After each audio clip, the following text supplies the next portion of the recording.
The Nazi superplane that nearly won the war by Found and Explained. I'm assuming it's talking about the ME-262, which the only thing I really know about it is that wearaboos really enjoy it and that it's in War Thunder. That's really the only thing I know about it.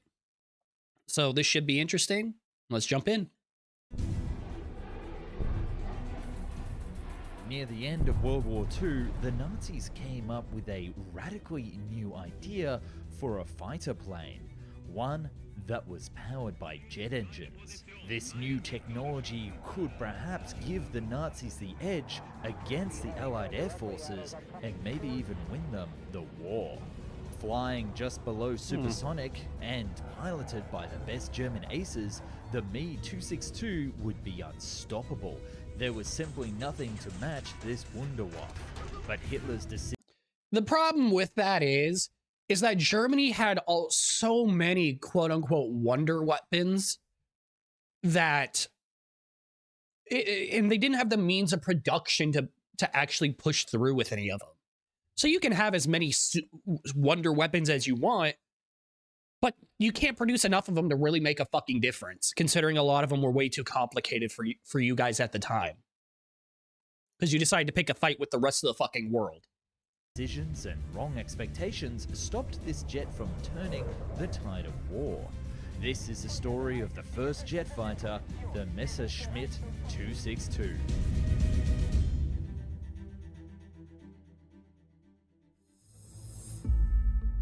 Ironically, our story begins with the Treaty of Versailles. You see, this unfair treaty, in air quotes, was to... Okay. As with most stuff with World War II, a lot of it can be tracked back to the Treaty of Versailles. And unfair, I could... yes and no. It was incredibly harsh. And some would say overly harsh, a little bit too harsh. But at the same time, this is the full end of a war that we had never seen before. Yeah, the main issue with the Treaty of Versailles is that afterwards, none of the European powers, when Hitler was rising to power, actually did anything to stop him. They kept breaking it, eventually breaking it and breaking it and breaking it, and it never actually... It was basically like, hey, you stop that over there. And Germany called the bluff, and they didn't do anything. Blame for the rise of German jet development. After World War I, this treaty was signed banning Germans from further development of piston engines. But there was no talk about new technologies like using rocket or jet engines. I mean, nice little loophole there. This pushed the German engineers into a direction of creating an alternative yet superior type of fighter plane.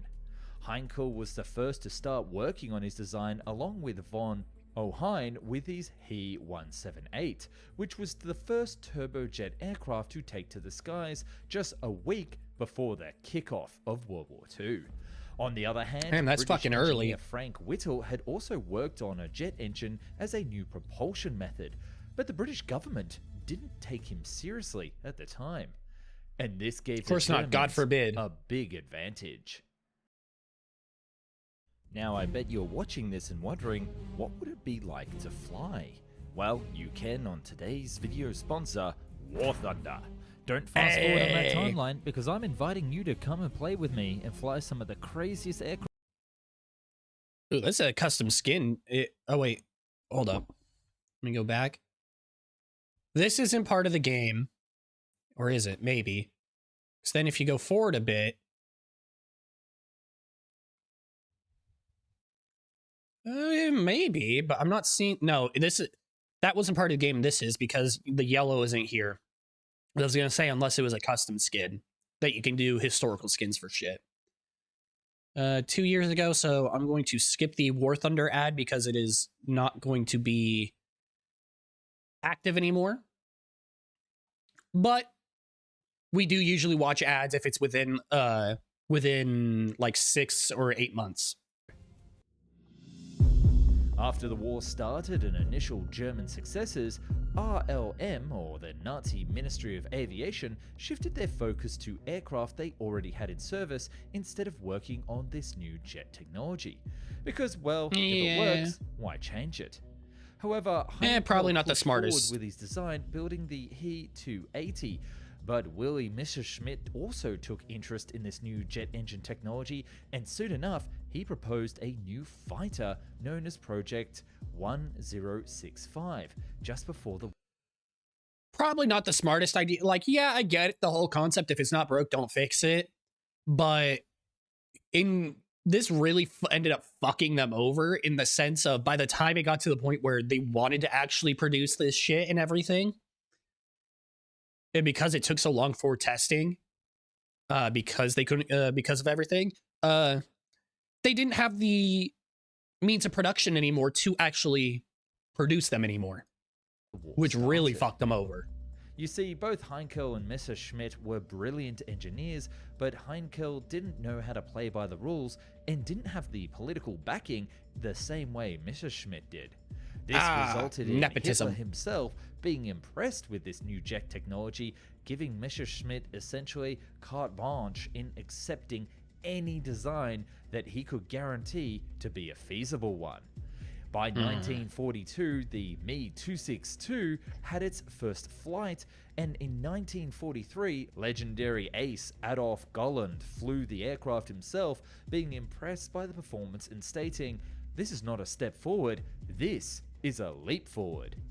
I mean, yeah, it would be. For this new jet to become the backbone of the Luftwaffe and let the Nazi Empire to strike back stronger than ever before. The most fascinating part of the Me-262 was its design. It was very ahead of its time. Its requirements stated that it needed to reach a speed of 850 kilometers per hour, but actually doing service, pilots reported that they surpassed 900 kilometers per hour. Oh. The wings were swept back 18.5 degrees to move the center of gravity and accommodate large and heavy jet engines in pods under the wings. Also, they would allow for lower drag and a better maximum speed. On the downside, however, this swept wing design had issues at lower speeds, especially on takeoff, which would allow allies to exploit it later, but I'll get back to that in a minute. It was armed with 4 30mm Mk108 cannons, which would allow it for downing pretty much any bomber or plane in a single burst. Yeah, 430 millimeters is fucking a lot of hate going down range. Like, holy shit. 2 turbojet Junkers 004 engines, and they would be the first operational axial compressor engines in the world. However, they would also become one of the main issues for this jet fighter. The first variant of the jet was called the Schwalbe, or Swallow, was a fighter interceptor, and this was exactly what it was designed to do. But things started to unravel when Messerschmitt showed off this prototype fighter to the big bad himself. Hitler had other plans which would prove to be one of the fatal issues for the future one of the many Me-262 program, and perhaps even the loss of German airspace itself. With the imminent Allied invasion of France, Hitler thought that the best role for this new wonder weapon would be fast, deep strikes into Allied territory, dropping bombs over France and perhaps even into England.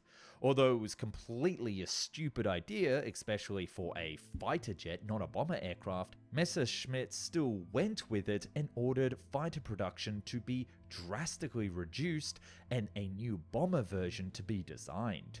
This new variant was called the, and again I'm really trying here, the Sturmvogel or Stormbird, and it was developed but completely I can't do any better than you, bro. The future development of the fighter variant.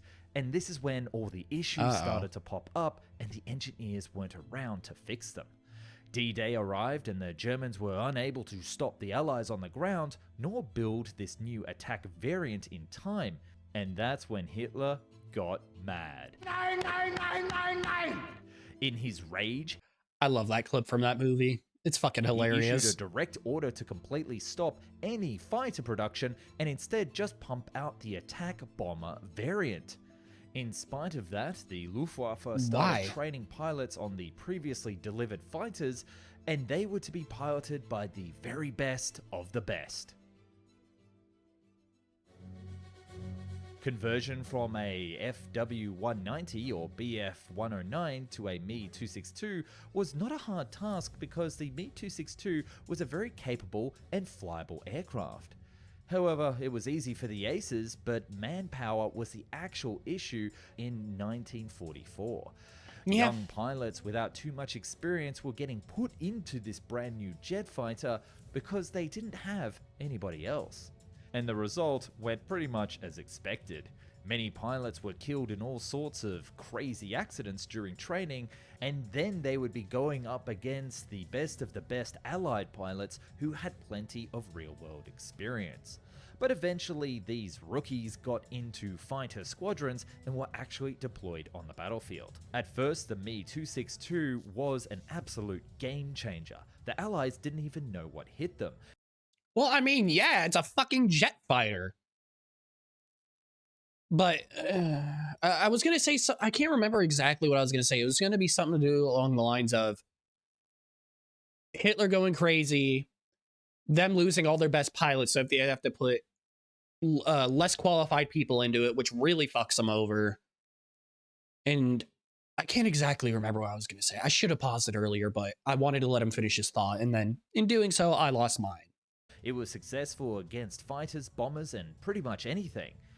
But soon enough, the Allied pilots would start to use a new tactic to counter this threat, and this became a huge thorn in the design of the aircraft. You see, the main issue with the Junkers UMO 004 engines were the materials it was built out of. Because of the blockade and the inability to acquire rare and expensive materials, they were built out of steel which could not handle either the heat or the wear and tear in an axial compression engine. Yeah, it's almost as if you fucking decided to pick a fight with the world and we're losing. Probably not the smartest fucking thing to do, bro. The Germans knew that nickel alloy was to be the solution, but the only problem is they couldn't access it. So these engines were plagued with reliability problems and would have to be frequently serviced even in the heat of battle. Another problem was that the production itself. The factories were constantly bombed by both the Soviets and Allies, and they would actually have to move the production of the Me-262 to tunnels, underground facilities, and even forests, where they would have to assemble the aircraft by hand. But that would take so much time. Holy shit. And also, it just wouldn't... I don't know what I would... Like, that would take time. A bunch of manpower, and probably not the best quality control either. In spite of all these issues, over 1,400 were built by the end of the war. A lot, but not nearly enough to change anything on the front lines. To be fair, that's just like almost every other fucking wonder weapon that Germany produced. Like, yeah, it could have changed the tides of war, but it didn't. Because you couldn't produce enough. It turns out that there were several design flaws that would be the ace in the hole in its destruction. It's an early model of a fucking plane, yeah. Y'all put all your hopes in it. Allied fighter pilots would find out that the best way to counter the Me-262 was during takeoff or landing. As these planes were rising up to the sky, they would not be able to gain speed fast enough, meaning their main advantage was out. Many were also destroyed on the ground because raids were focused on airfields where these jets were spotted during recon missions. They decided to hit them hard on the ground before they could get up to speed. Yeah, don't let those fuckers get in the air. Inexperienced pilots would often make mistakes and it would cost them their lives. And American pilots flying P-51s found out that if they could somehow get into a dive or a downward spiral with the Me-262 during a dogfight, they would be able to catch up with it. But this wasn't the only issue damn. with the plane. As the war ended in May of 1945, many Me-262s were left all around Germany, and they were the top prize for both the Americans, British, and Soviets to further develop their own aircraft. Many late 40s and other jet pioneer designs would be based off experiences with the Me-262, and although that it never had an impact on the war itself, it entered history as the first operational jet fighter. Yeah, and it also, you can see it in certain designs on other planes that came after it. It most definitely influenced a lot of design choices in jet fighters. God, I forget which one it is. There's a Soviet one. Was it one of the early MiGs? Maybe? I can't remember, but I personally could see quite a bit of the design features from this carrying over to it, I think. I'd have to look at them again. I may be misremembering, but I'm pretty sure at least. But no, this thing definitely influenced history. It's just, it couldn't win a war by itself. Legendary and a beautiful design that we can still admire today. I do think it's a beautiful crazy plane. Nazi designs in the future, so don't forget to comment about what you would like to see. And thanks so much for watching, and I'll catch you in the next Found and Explained video. All right. That was Found and Explained. It's going to be linked down below. Make sure you go and check them out. Give them their love. Like and subscribe if you want to keep seeing me. And until next time, take care of yourselves. See ya. She's got dick like Moby.